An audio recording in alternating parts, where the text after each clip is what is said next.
Hey guys, welcome back to another First Take Deck Tech with our amazing EU guest. This time we've got another, another man of the Push the Point people. It's Daniel Correas from the Sunflower Samurais. Also, I'm here with an amazing host, so with Hamish from Push the Point. Thank you so much. We come down to break up about Fang, Jakai of the Blades, a new Royal Draconic Warrior hero from the Hunted set. And like all our guests, we've asked to basically just come up with a first take idea about how this hero should work in CC. So, Fang, Daniel, break down this hero's hero ability for me. What's your thoughts? Yeah, essentially the hero has two abilities. The first one, generate fealties with the mark mechanic that we can find in the limited. It's essential to understand and play the limited part of the Hunted. Mm-hmm. And the other one says that if you have 3 fealty tokens on board, the daggers of your control cost 1 less to activate. This is the only warrior that can play the daggers cards. Mm-hmm. So I was super excited to play the old cards that require to swords and daggers, but at the end you don't play it because you need a lot of draconic cards in order to mark your opponent and generate the fealties. Because at the end you will be a bad version of Dory if you are not running all this mechanic. Yeah. So the hero is super exciting because it starts with a different point of view. Because in the past, when you play a card that gives a buff, everything is a +3. Yeah. But this time with Fang, as we start the starting point is 1. There is a lot of cards that are 0 for 4s. Yeah. And that makes the hero super interesting because the numbers are quite different. Right. Okay. I don't know whether I was going to say this bit near the end, but I think I'll put it near the start. Is this, like, once you get the fealty tokens down and you got 3, it feels like his hero abilities truly activated at this point, and it feels really, really, really strong because daggers cost 1, so effectively dagger costs 0. That's crazy. How hard is it though to get those fealty tokens going? Like, is it trickier than you think? It depends on your opponent if he wants to block or not. Right. So at the end, you have to hit to generate the fealties, and it depends on the order of the cards you draw. So at the end, maybe you can have 3 fealties on turn 2 or turn 3, and the hero is just keep rollings and do a massive amount of value. And sometimes you don't do it. So the problematic I had building the deck is that you have to maintain a healthy amount of blues or yellows in order to play the daggers. Mm-hmm. But at the same time, you want strong blues and yellows to play it when you have the 3 fealties up. Yeah. So at the end, we will play weird cards. You will see that we're playing weird cards in the red, in the yellow and blue section. Yeah. So we'll see when we get there. But we'll break down the equipment first, and I think the most important thing to start off with is his daggers, right? So Obsidian 5A, once per turn action, cost 1. If you've played a draconic card, this chain link, this attack gets +1 and go again, and it comes in for 1. So very subtle, but I think this is quite powerful in my opinion. But break this down to me. Yeah. When you have to pitch for the daggers, the value of the dagger is super poor. Mm-hmm. Because when you pitch blue and you attack with the daggers and play the draconic cards, the value of your play is not that high. But as soon as you have the 3 fealties up, as we will see with the deck, we play a lot of draconic attack reactions that cost 0. So at the end, the value of this card is using the card +2. Yeah. All the cards become a more Fi style that everything is a 0 for 4 go again. Yeah. So you have a big input of damage. Yeah. So as soon as everything is up, the deck is insane. The value is insane. So just a little sort of side note. When I first saw this, and you may have already said this as you're talking about Fang, I thought you definitely wanted to have one of these, but then my head went into the space of, I wonder if you also have the Quicksilver dagger in there. Is that just not worth it? Yeah, the problem with the Quicksilver dagger, I mean, I'm sure there is a build, but it's not obvious to do because at the end, all the draconic attack reactions card check the number of draconic attack action cards in the combat chain, and it requires 2. So if you're playing the Quicksilver Dagger, you're denying the effect of a lot of your cards. And also, if you start attacking your turn with the Quicksilver Dagger, I mean, if you attack with the Draconic and then attack with the Quicksilver Dagger, the value of the dagger cannot pump it to 2. So you are wasting a lot of value on the game. If you want to play builds with Quicksilver Dagger, maybe you can play one or maybe the 2 Quicksilver Daggers. What you have to do is to play a build that allows you to attack several times with the same dagger. So you don't need to spend cards to give it go again, and you can play cards like Oath of Fealty to buff a lot of attacks on the same turn. Maybe with 3 attacks you can have a +6 for each dagger, and the value is fine. But for us, as we can play, as I think I conceive the way we have to play Fang, I think it's more valuable among the game using Obsidian Firebane with Draconic attack reactions. It's the Draconic warrior weapon part. That's just the key thing to just tie this whole deck together. It makes total sense. And of course, since you're running 2 weapons, where can you be without Valiant Dynamos? Valiant Dynamo. I mean, I don't think we need an explanation for this card. Every time we attack with 2 weapons, we gain 1 extra value. Yeah. And sometimes the deck feels like you're not doing a great value when you have to pitch a blue or a yellow card to play the turn and attack. But with Valiant Dynamo, you can, you have that extra value that allows you to maintain your health points in a healthy way to be in the end game.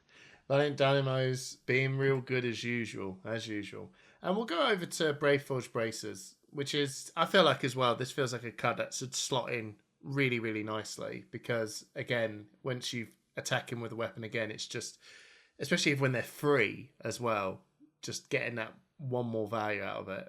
That I can clearly see that, but what is the reasons why you put this in the deck? Sometimes when you're swapping between the -1/2 fealties to the 3 fealty modes, you're wasting a lot of pitch on that turn. So sometimes you can use the effect of the Brave Force Bracers to give a +1, an extra +1 to play the turn. Yeah. And also, it's something that breaks the combat chain. So the effect of the bracers, you're not going to use it a lot during the game. Some people will ask why don't we run the other bracers, the one that exactly. Yeah. The one that generates a courage token, and it's because they check swords. They're not checking weapon, and this one only checks weapon. So it's the best in a slot because of the block 3, and sometimes gives you +1, which is fine. Yeah, no, that's cool. And the grains of the blood spill. So whenever a weapon attack you control hits, pay 1 if you do create a vigor token. There's quite a few interesting chess pieces to go by, but why did you pick grains? Yeah, obviously because of the block. Blocking 2, blocking 1 is super good. And you have a way to maintain resources between turns, which is interesting, especially if you want to play a weapon attack plus an attack, not because you want to do a double swing. So sometimes with a blue, you can do your turn, keep 1 resource for the next one, and do a big turn on the next one, even if you draw a yellow or a blue. So sometimes Rain of Blue Spill fix this problem that you're not running that many blues or that many yellows, and the block is fine. I don't think the Fiandal Spring Tunic is good enough in the vast majority of the matchups. We run it in the sideboard, especially if we are playing against decks that as Jarl or this Count Your Blessings deck that will make the game super long. If you're playing a 7-9 turns game, I think this chess piece is better. Yeah, no, definitely. I wonder as well, and just as an interesting little side piece, is that I wonder if you can get to a bit where this is like the only card that pays for itself in a weird way. Because if you went, okay, so all my frailty tokens are up. I had some resources left over from last turn, so I get them carried over for this turn. I then swing weapon and attack react for 0, and then I spend the 1 that I got from grains to spend grains again. So it's just exactly you can maintain it all along the game. Yeah. You need that resource, and at some point maybe breaking the combat chain is not a big deal, and you can use the gloves to give you +1. Yeah. Sometimes the value is fine. 1 or 2 points of value with extra value with the Brave for Bracers and the Grains of Blood Spill is fine. Yeah. I think it's good. And also when you're playing this kind of aggro decks that play a lot of two blockers, having an extra block on the equipment is super good. Yeah, no, It allows you to block the on hits. 100%. And then you've gone for, which I think is the most interesting pick, the Kabuto of the Imperial Authority. Very, very thematic. Now, when this defends until the end of the turn, opponents can't attack with weapons. That is really strong against heroes that are using two weapons, right? But this, I was a bit intrigued to see this as the main board because there's quite a lot of heroes that don't get a double swing. So why is this included in the main board? Yeah, we also have to take into consideration that there are a lot of decks that doesn't have go again on their weapon. Mm-hmm. So if, for example, you're playing against Viserai, this Kabuto of Imperial Authority made in a Reveling Runeblood plus swinging the weapon. And sometimes if you use it in the right moment, you can gain a massive amount of value. And sometimes they just want to do a big turn attacking with several attacks and end up swinging with the weapon. If you're playing against Guardian and they attack with Silos Beltin, it's like, okay, I put the Kabuto and then a 2+6. You're playing against Viserai, as I said, you can do the same. If you're playing against Aurora, maybe you can deny creating gaining an extra token to the Channel Lightning Valley. Because they cannot attack with the weapon. There are like several situations where this helmet can give you like 5 or 6 value, and it's okay. And all those matchups where you don't want to play it, in the sideboard we include the Crown of Providence, especially if you're playing against Disruption. Yeah. Because as you're a red line deck at the end, you need to maintain your pressure and avoid all the disruption. But in the vast majority of the cases, this headpiece can give you like 5 or 6 value super easy. No, that's fair. For some reason, my head went into the space of is any of you? I don't know but that makes total sense, right? Because the whole zealous belting or what's the other card that Guardians have? I always forget what it's called. Rouse the Ancients. I'll come in for Rouse the Ancients, bro. No follow up. That's correct. That sucks. I think they will play a more defensive style, but Kabuto is there. I mean, you have a headpiece to avoid this kind of plays, and only having this headpiece, if it forces your opponent to do weird things or don't do optimal lines, it's like, okay, if you don't use it, it's fine. It's that kind of pieces, Yeah, it's like the same way as the Intimidate helmet in Brute and all that stuff. Yeah, it definitely feels like it's in that camp. Really cool, really cool. I love to see this card comes in. Feels like with all the equipment there, it really does.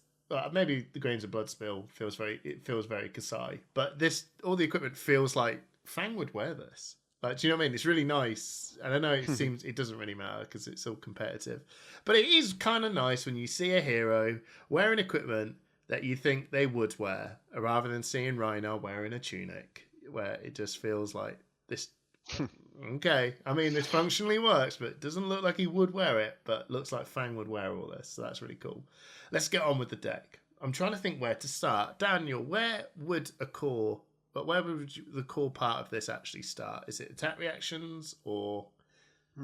Maybe we can remove all the attack reactions because they are almost the same. Basically, all the attack reactions we are running in the deck, for example, with Affirm Loyalty, or we have several of them. Almost all of them block for 2. Are attack reactions that gives a +2 to a dagger, and if there is the second or more draconic chain link, it gives you something. So these cards are essentially for value, because if you're swinging with the weapon and you're playing this, you're giving +2 to the dagger. The dagger goes up to 3, and because if it's draconic, it goes up to 4. So all these cards are the bread and butter of the deck. You have to play it all along the deck in order to create the fealties are marking your opponent. But when Fang is online and you have the 3 fealties, all these cards become a 0/4. Right, got you. Is because of the numbers. We run all the draconic attack reactions we can play that cost 0. And maybe the most interesting one is the long whisker loyalty. That allow us to do extra effects a part of the +2, we can mark our opponent or attack an additional time. So sometimes when you're attacking, when you're doing the big turn and your fields are up, you can have one extra value swinging with the weapon for 1. So this card is essentially 1 point of value better in the late game, and also blocks for 3, which makes the card super valuable. All right, that's really cool. Yeah. No, go on. Also, as another card that is not exactly an attack reaction, but it works as it does, is the Tooth of the Dragon. Is the instant in the bottom right corner. Yeah. This card is for me super funny to see because it's Hypervitaminate Blade Runner. Blade Runner was a pay 1, give Gogan to your weapon, and +3 to the next one. This one costs 0, and as it's draconic, gives +1 to the first dagger. So it's a better version, ignoring the fact that it blocks for 0. But it's a +4 for 0, and go again, which is super interesting. It is, and it's super. It's ironically that an instant is the best draconic attack reaction. I like it to see that these sort of stuff come in, because it also puts value on other cards when people actually could probably consider putting Weakest Link in, for example, to go, you know what, actually, I may get you. I may actually get you with this, and you draw it, and you're like, no, God, this Weakest Link's going to be quite annoying. But like you said, this hero just seems very aggressive. So yeah, 2 for the Dragon Man does look very, very important. And that's brilliant, actually. I like the fact that we just ran through, because they are all pretty similar, aren't they? 0.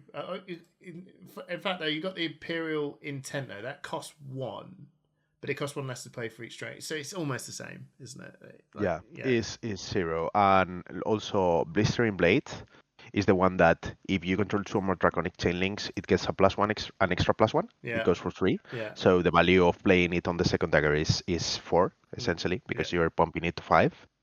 Which is fine. And also the other attack reaction in Searing Gaze, that if it's the second one, you create a mark. So marking your opponent, creating fealty, +1, and the one that is super generic and do nothing.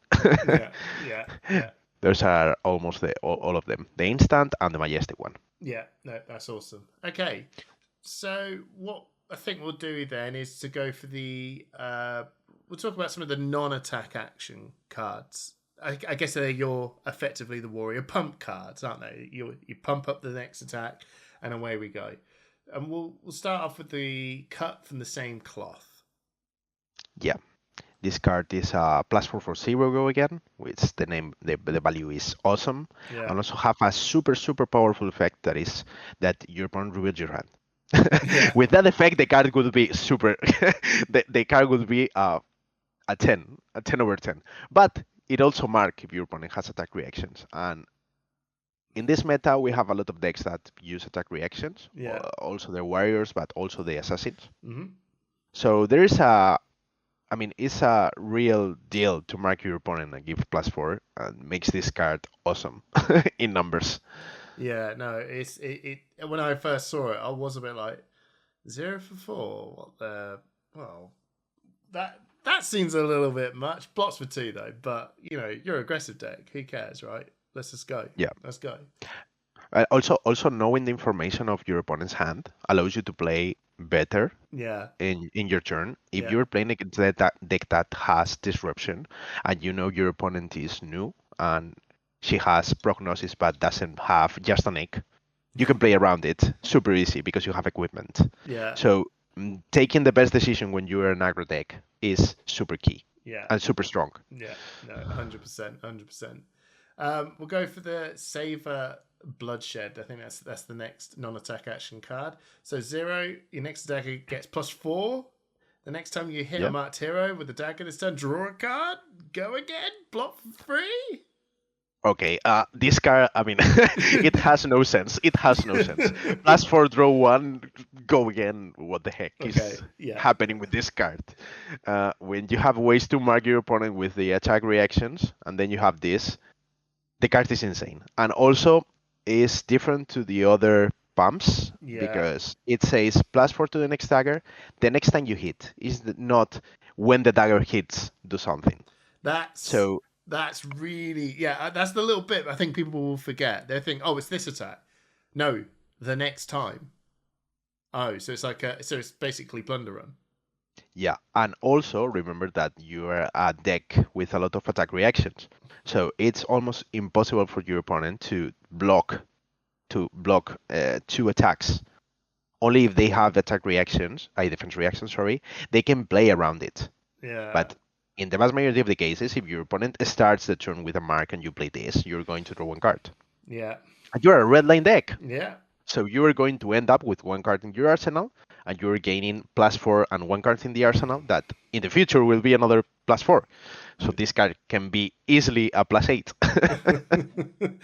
This card seems completely ludicrous in like because you would have, if everyone would have seen it before, you check it out, the Arachne videos out with Yorgos, and this card's in his deck as well because obviously it's very good, but for some reason it feels incredibly more scary in this Fang deck. It looks absolutely terrifying. Oh, we actually did miss out the scar tissue from the attack react side of things, but again, it's just a 0 cost +3. But yeah, Sworn Vengeance, another warrior action card, 0 cost. Your next dagger attack this turn gets +3, and when it hits a hero, mark them, go again. Right, so pretty straightforward. Yeah, blocks for 3, which is fine, is solid. And we left some cards out of the build that give +4 for 0. So this card is 1 point value less than the other cards, but it allows us to mark our opponent. In order to mark our opponent, create fealties, and habilitate our engine of fealties, we have to play these kind of cards. There are other options on this slot, but I decided to play this one because it blocks for 3. Yeah, that makes sense. Makes total sense. And then you've got 6 copies of the Twist and Turn. You've got some in. We got the reds and the blues as well. But Twist and Turn, effectively 0 cost. Your next dagger attack this turn gets +4. And when this hits, you may attack with it an additional time this turn. Go again, and this also blocks for 3. A 0 for 4 that blocks for 3. It's just, man.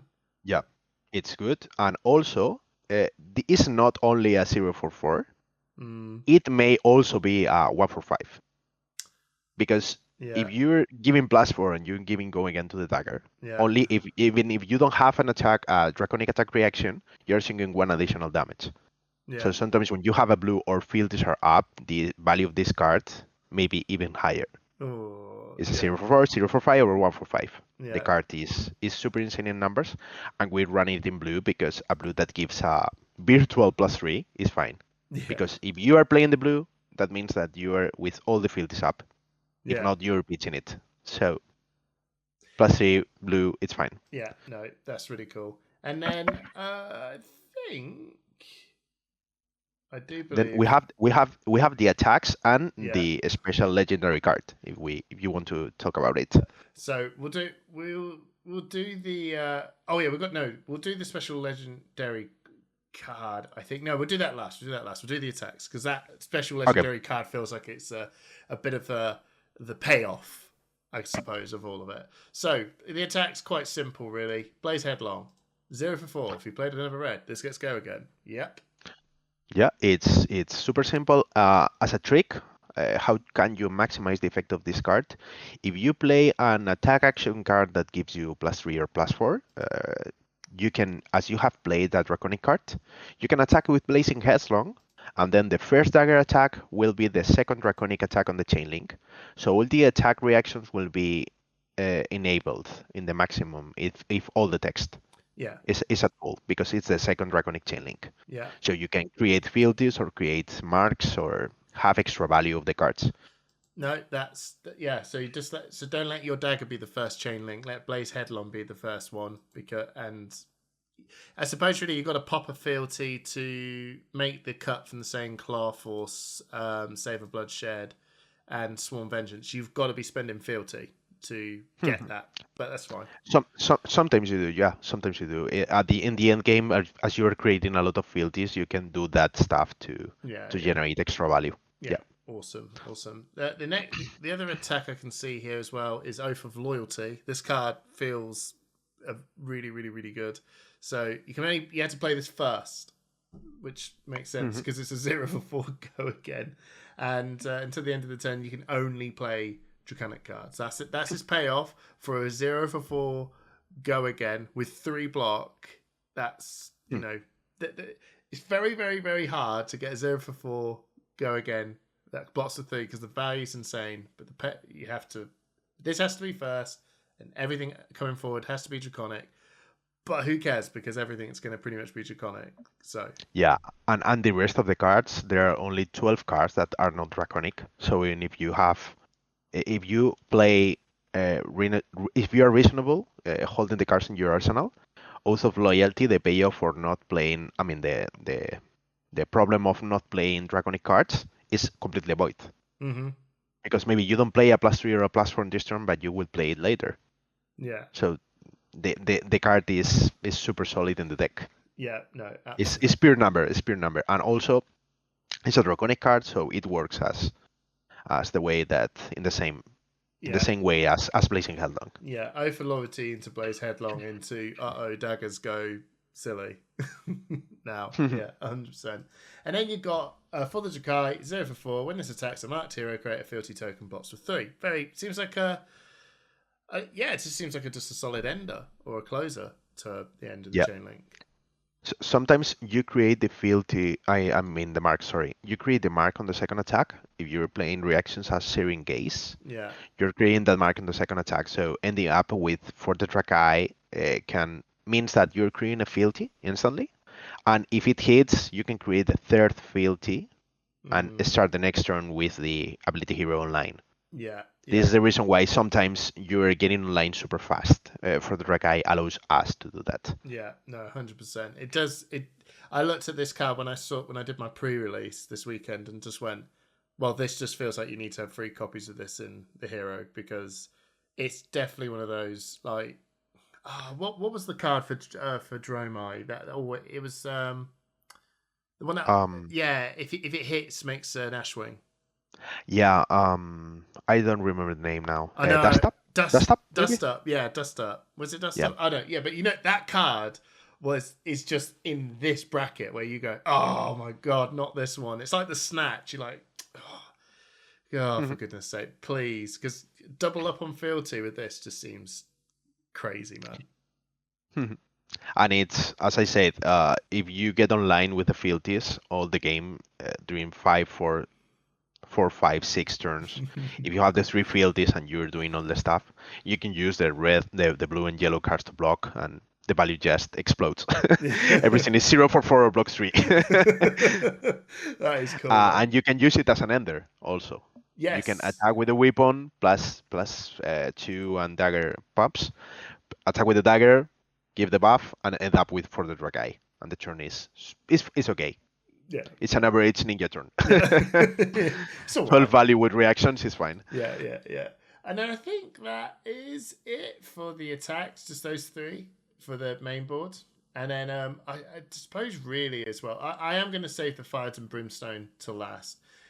You've got some weird cards here, but Glint the Quicksilver does fall into that warrior attack reaction part. It's a blue, it does block 3, target weapon gets go again. But why did you slot this in? Is it just for the fail safe, or is it just a good blue block 3? Good blue block 3, it's obvious, and giving go again to the weapon is fine because you can blur. If your opponent overblocks, you can blur with a glint and draw 1 extra card. You give it Draconic with the fealty, the card is okay. Yeah. And it's a card that I don't have any problem putting it on the arsenal. Yeah. Because it's super easy to replace the cards, changing one card for card. So the card is solid. Yeah. No. That makes sense. All right, that's you got okay. I've never seen this in a deck. Yeah. This is the spice. This is what I like. I this is the one I feel more proud. Okay. I have seen it. That's all you got. So let's start there. You got yellow. That's all you got. Why?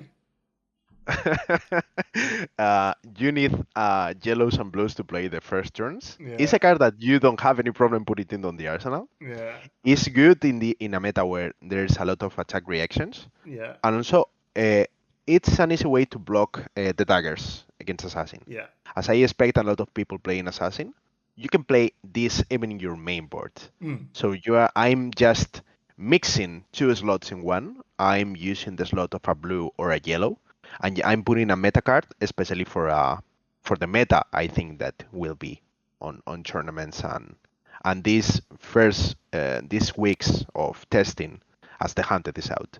So I think it's super interesting to test. Yeah. Also, I have a blue in the sideboard if you want to swap. But I for me, that's all you got is the spice, and it's a good card to play. It is a good honestly. card to play. Now here we go.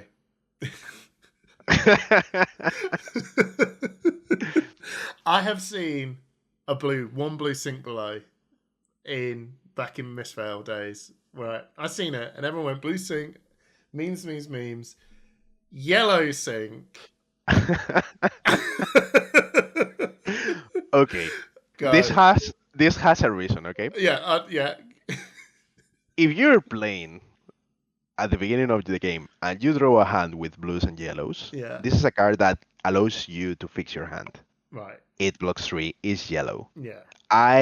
Maybe you can play yellow cards that give a +3. Maybe that's a good reason to play them. Yeah. But I found that playing the symbol of yellow can fix your hands when you draw a lot of blues or yellows. Yeah. So even if you or in the opposite, if you're playing the late game and you have all the field is up and you draw the symbol of yellow, I don't have any problem blocking with it or putting it in the arsenal in order to block attack reactions. So I think I don't feel like this card really steals the spot of a card that could fit better. Yeah. I don't find any yellow or blue card that can fill this spot. Sure.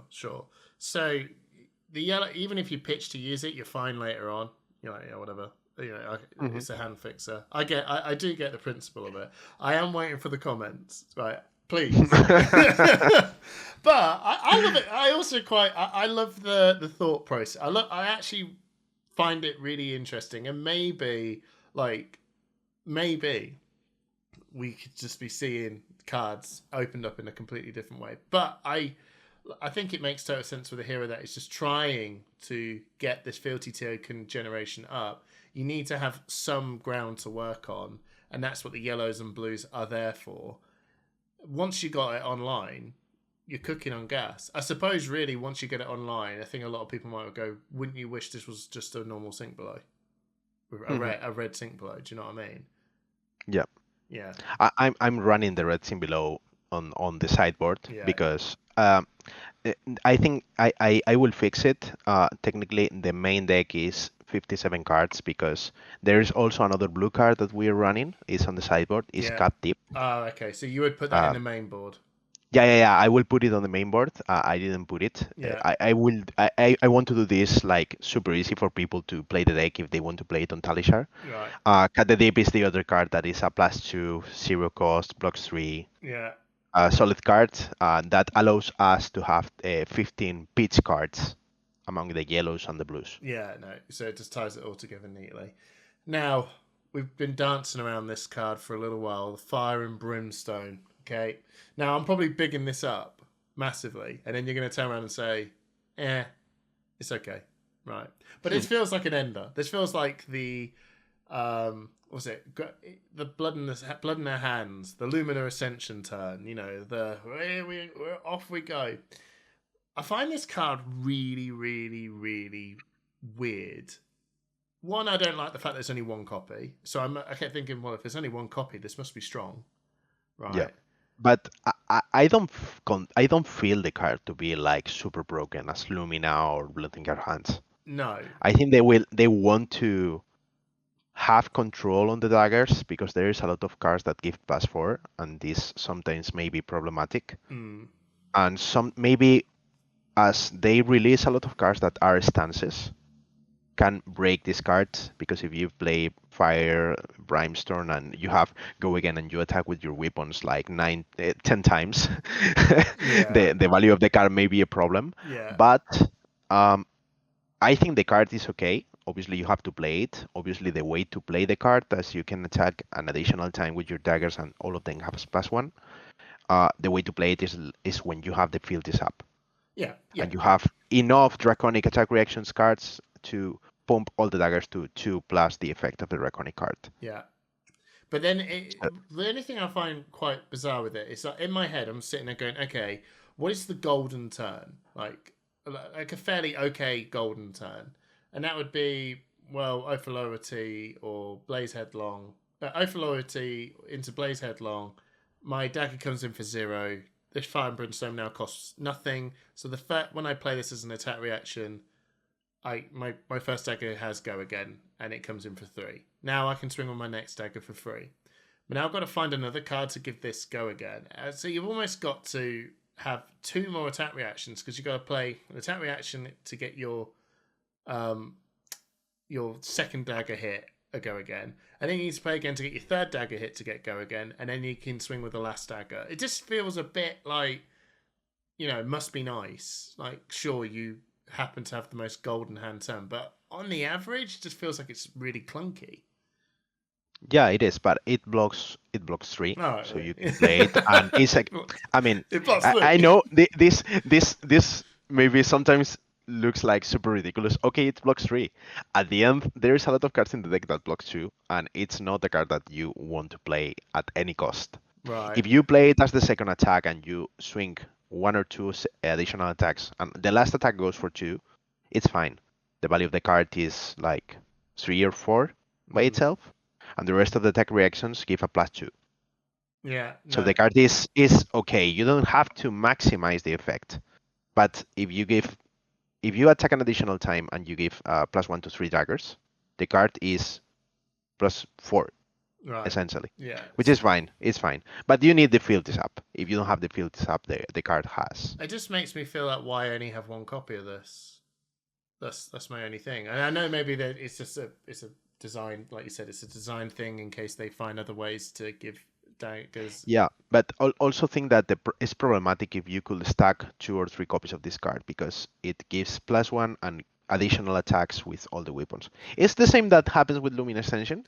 Yes. Yeah, I hear you. But then Lumina Ascension, like, the biggest thing is that it doesn't draw you a card. So, and especially with this hero that goes, the only way this card is going to get a go again is by play a card to give this go again. So you've got to have such a meaty hand. I don't know, bro. Just feels a bit like. Yeah, I think the same. The first time I saw it's like a legendary, was like, oh yeah, maybe Unlimited, they don't want people to play 2 or 3 copies of this card if they open it on draft or that. And it's like, okay, you can play it on sealed. The legendary restriction is only for CC. Yeah, I don't know. Only for constructed. So if you play limited, you can combine both cards. So for me, it has no sense at the end. Yeah. I think it's because of the stances, because they don't want to release a combo deck with the stances that destroy the world during 1 turn, 60 damage. Yeah, no, I hear you. Well, it blocks 3 and the artwork's sick though, so I'd put it in. Why not? It blocks 3. It blocks 3. There you go. Right. So that's your main board. And remember, Cut Deep should be in the main board there. So you should have a nice clean 57 cards. In your sideboard, what we'll do is we'll go through on what should come in, what should come out, and go from there. Yeah? So hunt to the ends of Wraith. When this attacks an Arachne, mark them. And if this is attacking a mark hero, this gets +2, go again. So, to me, this feels like, oh, am I playing Arachne? There you go. There's another 0 for 4, go again. It's a 0 for go again that marks. The marking part is the most important one. Yeah. For go again, the starter, all the draconic cards has the effect because of the attack reactions. I mean, this card is awesome if you're playing specifically against Arachne. And I think Arachne will be popular, especially on the first 1, 2, or maybe 3 weeks. Yeah. I think the deck is super good, so maybe even the headpiece, the draconic headpiece that mark Arachne, may be playable. I didn't want to play it because I don't want to to make people feel like I'm a super hater of Arachne. I like the deck. But yeah, I mean, it's a specific card that can fill the spot. Okay. Maybe in the future will be cut, but nowadays I think the card is okay. Okay, cool. I was going to actually say this feels like a very, well, it's literally targeting one hero specifically. So if Arachne somehow isn't meta, what would you like, is it just basically another? It's just another card, I assume, that is targeting a meta of some kind. So if it's a 0 for 4, go again, or specifically an attack reaction, is that basically along the lines of, if you don't have this, you're not playing up against Rackney, just find out what the field is and just put in the tool card to tackle that person. Is that effectively the answer? Also, I mean, if you have this card, this for a specific meta, but we have a lot of cards in the maybe section that we can include in that spot if we play again among different lines. Yeah, no, I can see it down here. Blade Furry. Yeah. It seems like. Yeah. It's another card that can fit the spot. Also, you can. I'm not running AB. Because I think as you're a red line deck, you will have a really bad time playing against Kano, and maybe you can swap these cards for AB or Spell Void. Yeah. If you want to stand a chance against Kano, I don't think you can win that matchup. No. If the Kano knows what he's doing, but who knows? Who maybe knows? you can do it, yeah. Yeah. 100%. Or maybe Balance of Justice if you find that people draw a lot of cards.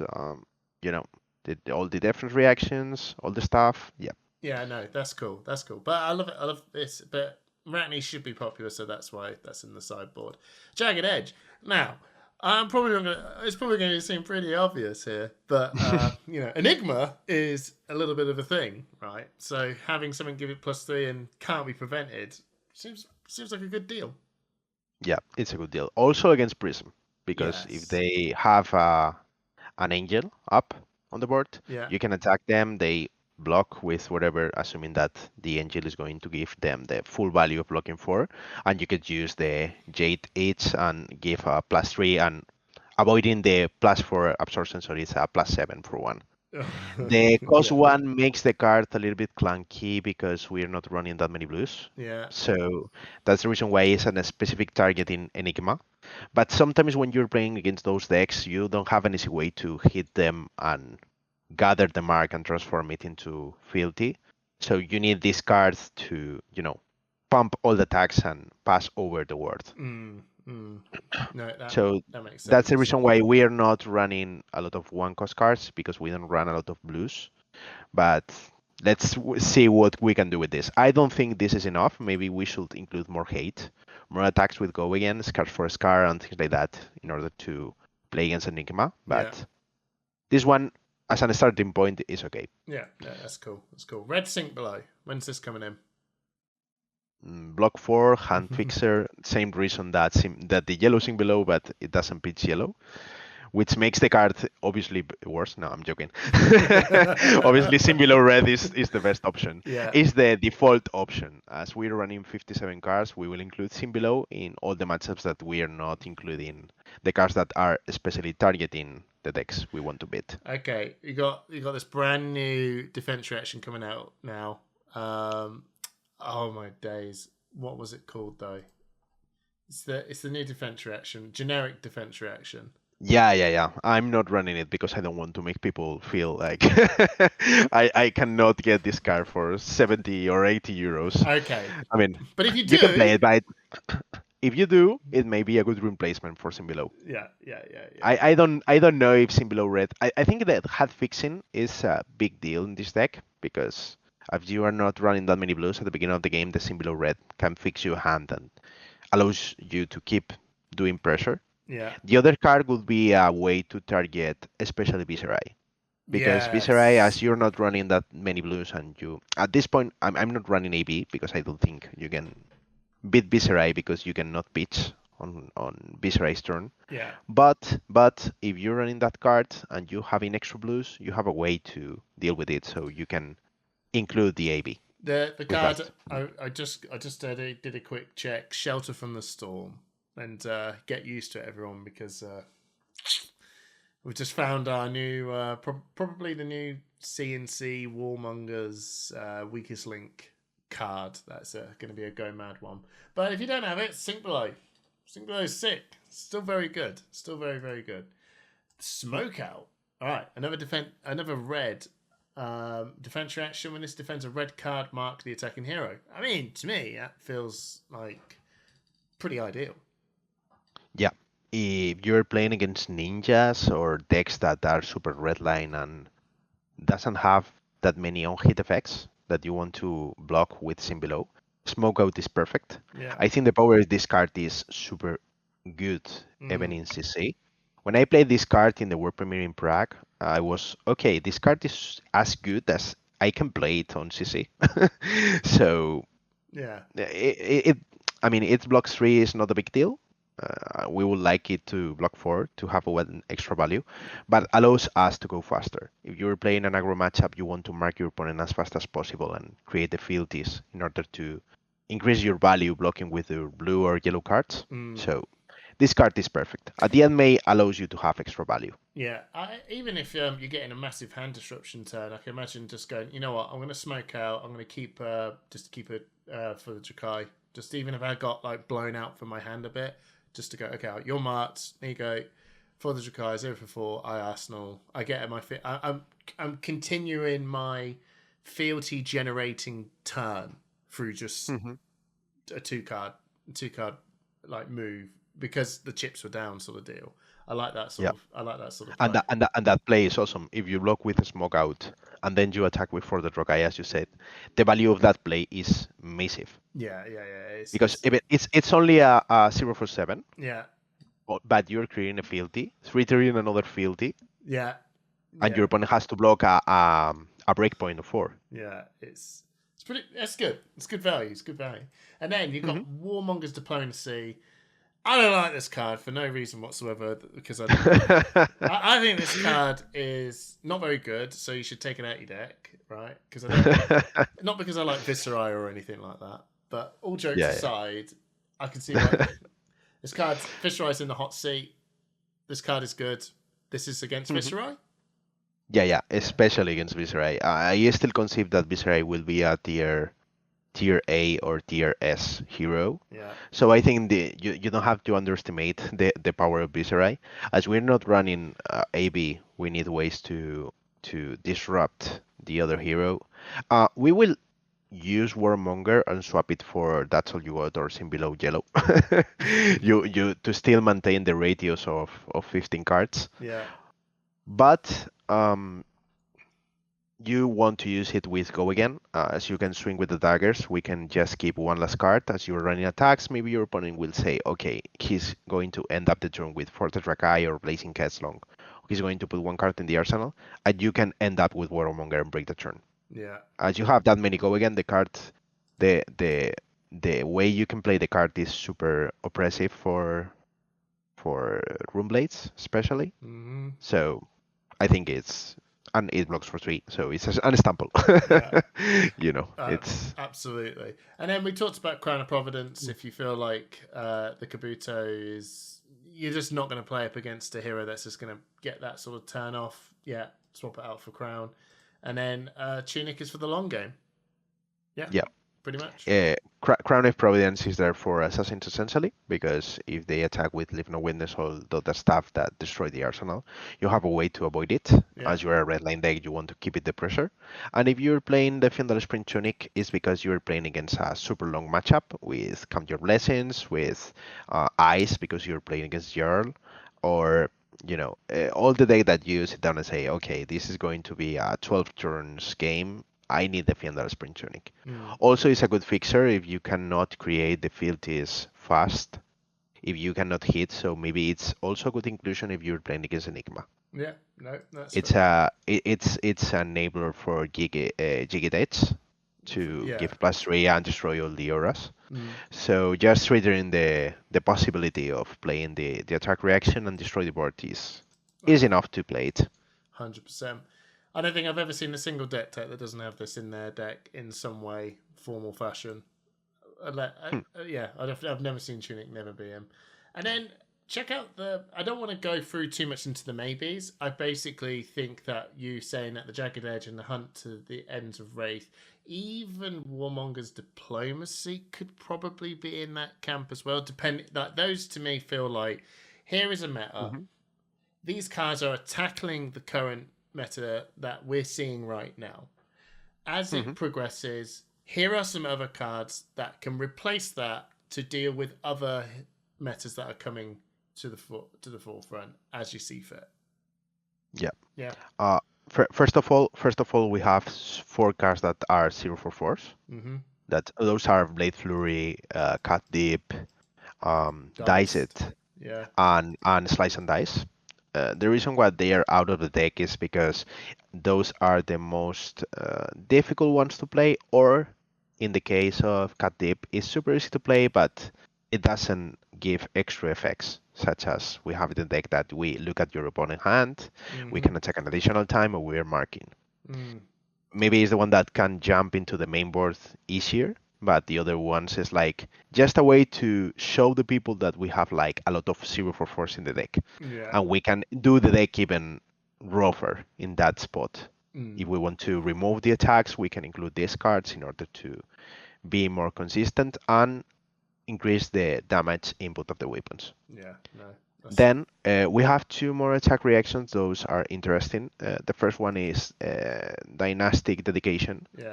The card costs 1 less for its Draconic Chain Link, so at the beginning of the game, if you have a blue, it's a +3, which is better than the +2 of the 0 cost cards. And if you're playing it on the second Draconic Chain Link, it's a +3 for 0. So the card is solid. Maybe if we need more Draconic cards, or you feel that you need more Draconic cards in the deck, this will be the first card that I will include in the deck.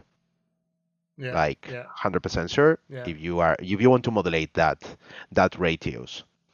Then we have 2 Draconic cards that for me are super interesting. The first one is NDR Devotion. All the cards have that 0 cost and 1 cost version with the same effect. Mark your opponent, +1, create fealty. This one creates fealty, which is okay. If you feel that your deck doesn't create enough fealties, this is a good replacement.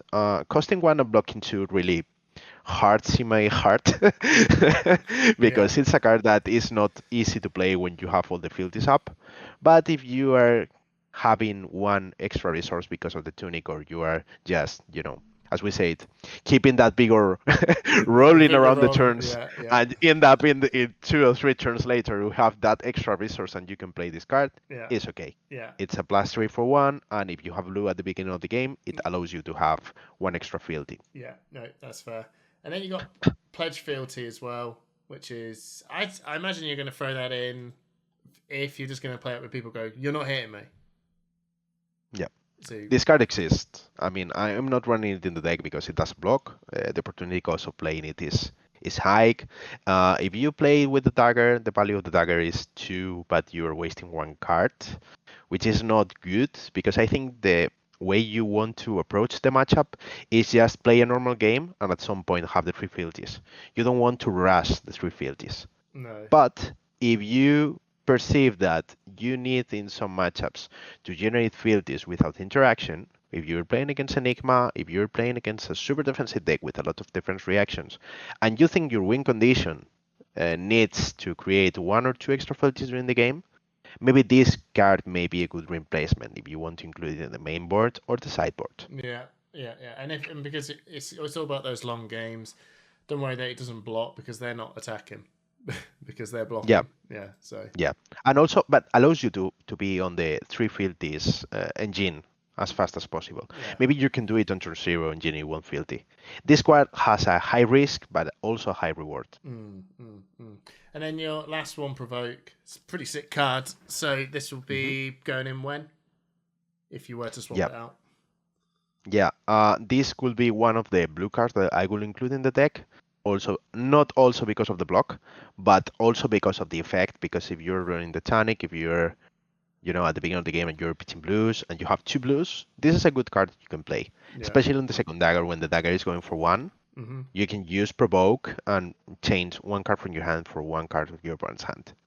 My problem with this card in this deck is that it's disruption, but it's the only disruption you have. If you would be playing a deck with CNC, with Weakest Link, with Erase Phase, with all that stuff, and you have this extra card, it allows you to do a good saturation of effects that control your opponent or force him to block, or force them to block, sorry.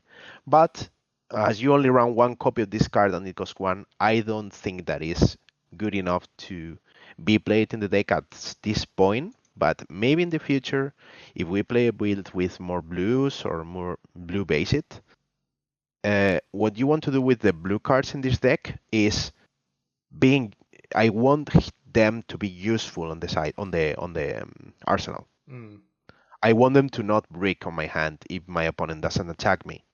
So these kind of blues that are powerful, I think they are good enough to take them into consideration, but at this point, at this build, I don't think this card is good enough. Maybe in the future it will be. Yeah, that's awesome. That's awesome. Right. Well, there we go. Thank you, everyone. We made it. We're here. We've done it again. Daniel, you've brought us another amazing deck tech from new heroes from the set, and this time it was Fang, Jakai of the Blades.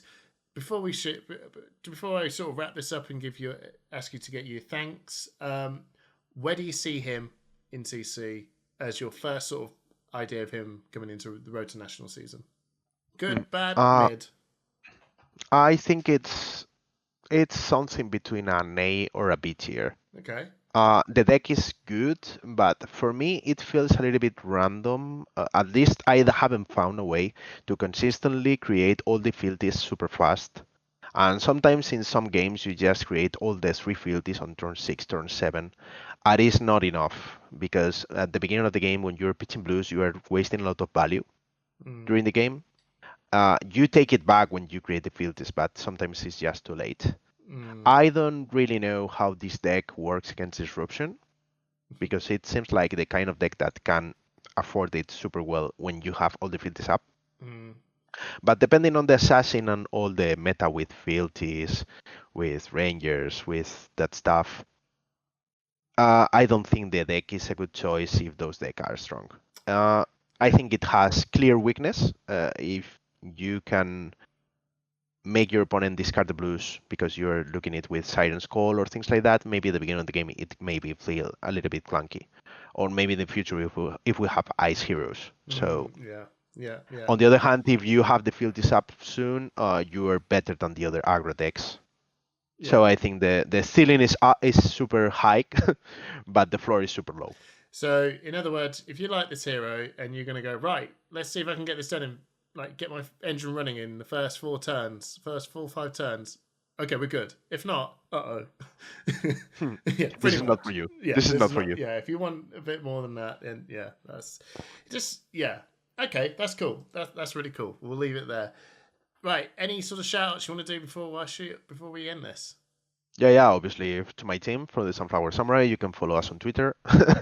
We have a Spanish podcast that we make it because we don't have a lot of Spanish content. Yeah. So if you want to learn the Spanish, you can follow us and hear us saying stupid things and stupid takes. Yeah. And obviously, just to the Spanish community, that they are always there helping us to improve, and we're having super fun with the Spanish community. So shout out to everybody that I know. Awesome. Links all below on their content from Twitter to YouTube as well. So go check it out. Go follow it. Go subscribe to it. And again, Daniel, thank you so much for another amazing deck tech. See you Thanks later. to you. See you around. Bye.